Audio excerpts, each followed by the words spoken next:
राधे राधे दोस्तों। हमारी आज की कहानी है आज मैं भी इस घर की हो गई। बहू, तुमने मेरे शेर जैसे बेटे को गाय बकरी समझ लिया है क्या?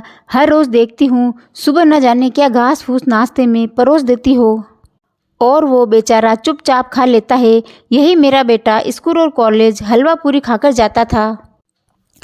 इसकी जो भी इच्छा होती थी बिना कहे मैं पूरी कर देती थी। अब देखो कुछ कहता नहीं, फिर भी तुम अपने मायके वालों के पास हमारी शिकायत करने से पीछे नहीं हटती। सच कह रही हूँ या झूठ? सरला जी अपनी बहू कनिका से कहती है। कनिका बोली, मम्मी जी, ऐसा नहीं है कि मैं आपके बेटे की दुश्मन हूँ। कल रविवार था, उन्होंने तेल मसाला बहुत खाया था, इसीलिए आज उन्हें मैं हल्का नाश्ता दे रही हूँ। जानती हूँ आप माँ हैं, पर मैं उनका ख्याल आपसे कम नहीं रखूँगी। और आपको ऐसा क्यों लगता है कि बिना बात के अपने मायके में आप लोगों की शिकायत करूँगी? अरे सास और पति तो मेरे ही हैं, उनकी शिकायत करके मुझे क्या खुशी मिलेगी? सरला जी बोली, रहने दो। जब भी तुम्हारे मायके से कोई आता है या किसी का फ़ोन आता है, कभी तुम्हारे चेहरे पर खुशी नहीं दिखती। घंटों उनसे बातें करती हो, फिर भी जताती हो कि तुम यहाँ फुर्सत नहीं मिलती। हमने भी घर परिवार संभाला है, तुमसे ज़्यादा काम करते थे, पर हमेशा मुस्कुराते हुए हर किसी का स्वागत और विदाई करते थे। छोड़ो, मैं भी किसको समझा रही हूँ। इतना कहते हुए सरला जी खा पीकर अपने कमरे में आराम करने चली गई। कनिका जाती हुई सास को देखकर सोची, सही कहा है किसी ने, जब औरत कोई परेशानी नहीं समझती तो किसी दूसरे से क्या उम्मीद लगाई जा सकती है। कनिका बच्चों को स्कूल भेजती, फिर पति को दफ्तर भेजती, सास को बेटे के सामने नाश्ता करती थी। उन्हें लगता कनिका सबको स्वादिष्ट नाश्ता देती है और उन्हें सादा भोजन देती है। इसी कारण कनिका सबके लिए एक जैसा ही नाश्ता बनाती थी।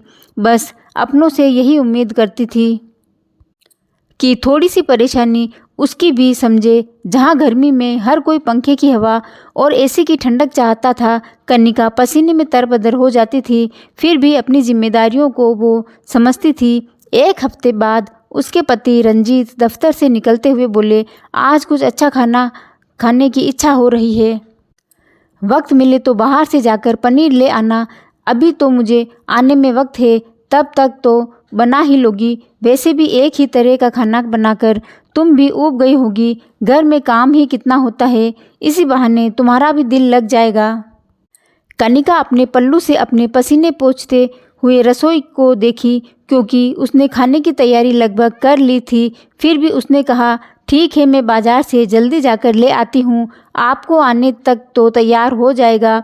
जैसे ही कनिका बाजार निकलने लगी, सरला जी बोली, बहू बाजार जा रही हो तो मेरी साड़ी का मैचिंग फॉल लेकर आना। कनिका बोली, मम्मी जी, ये दफ्तर से घर आने के लिए निकल चुके हैं और मुझे पनीर बनाने को बोले हैं। अगर मैं दूसरे काम में लग गई तो रात को खाना तैयार नहीं हो पाएगा, फिर ये नाराज़ हो जाएंगे, तो आपका काम किसी और दिन कर दूंगी। इतना कहते हुए कनिका जल्दी में निकल गई। सरला जी पीछे से बोली, जताती तो ऐसे है जैसे पूरे घर का काम यही उठाती है।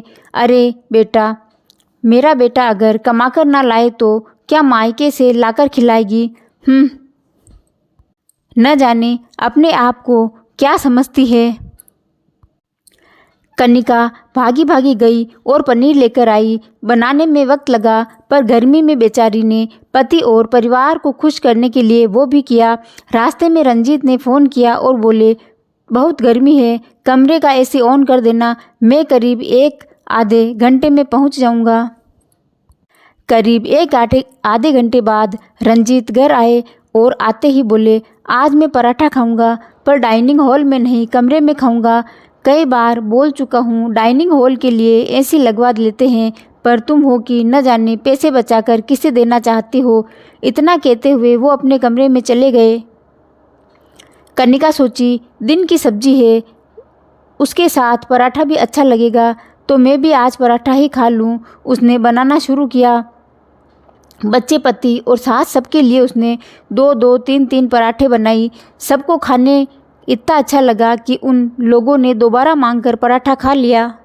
देखते ही देखते सारा आटा खत्म हो गया। कनिका किसी से कुछ नहीं बोली। सब खाकर आराम से कमरे में एसी की ठंडी हवा खा रहे थे। कनिका को भी बहुत तेज़ भूख लगी थी। जब भी उसे भूख लगती थी तो उसकी बचपन की आदत थी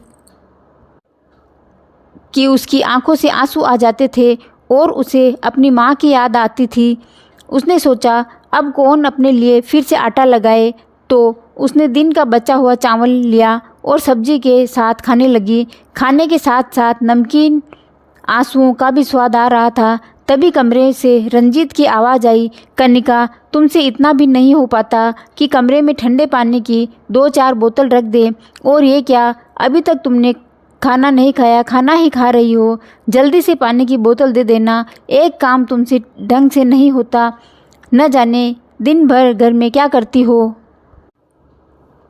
इतना कहकर रंजीत ने धड़ाम से दरवाज़ा बंद कर लिया। कनिका सोच रही थी, यही अंतर होता है माँ बहन और सास पति में। इनकी जगह अगर मेरी माँ और बहन होती तो एक बार ज़रूर देखने आती कि मैंने ठीक से खाना खाया है कि नहीं। तभी सरला जी आई और कनिका की थाली को देखते हुए बोली, बहू तुमने अपने लिए भात बनाई हो, तुम बहुत चटोर हो गई हो।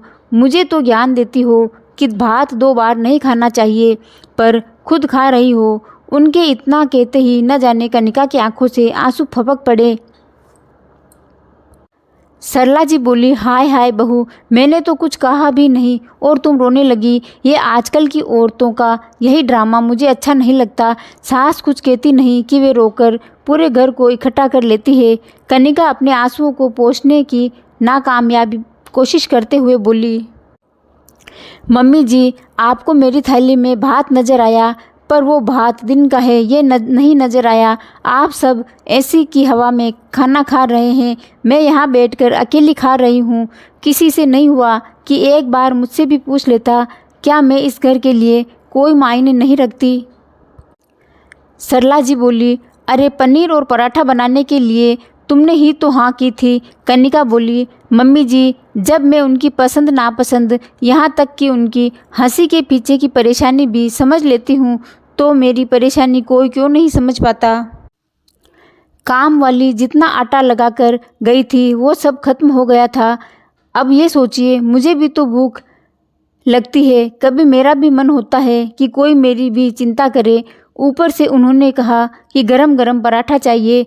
रंजीत कमरे से निकलकर आए और बोले, क्या बात हो गई जो इतना शोर मचा रही हो, और अगर तुमने पनीर बनाकर खिला भी दिया तो क्या एहसान किया। अरे आज तो बिल्कुल अच्छा नहीं बना, उसमें नमक भी कम था। लगता है तुमने जल्दी में बना दिया, काम में तुम्हारा ध्यान नहीं लगता, दिन भर फ़ोन में लगी रहती हो। कनिका सास को देखी और बोली, मम्मी देख लिया आपने, मैं इनकी कई गलतियों को नज़रअंदाज करती हूँ, पर आज खाने में नमक क्या कम हुआ, पल में मेरी मेहनत को दुत्कार दिया। हम औरतें अपनी भूख को पानी से मिटा लेती हैं, परंतु पति और परिवार को नए नए व्यंजन बनाकर खिलाती हैं। छोटी सी हमारी भूल ना होते हुए भी सब हमें 4 बातें क्यों कहकर चले जाते हैं। क्यों? वो इसलिए कि ना मैं इस घर की नहीं हूँ, दूसरे घर से आई हूँ। इतना कहते हुए कनिका बचे हुए खाने को प्रणाम करके रसोई में रख कर रोते हुए अपने कमरे में चली गई। अगले दिन कनिका चुपचाप अपना काम की और बेटे के कमरे में जाकर बैठ गई। सरला जी बोली, बहू कल की बातों को भूल जाओ, हो सकता है वो भी दफ्तर से थक कर आया होगा, इसीलिए तुम्हें 4 बातें सुना गया। कनिका बोली, मम्मी जी मैं उनकी हर परेशानी को समझती हूँ,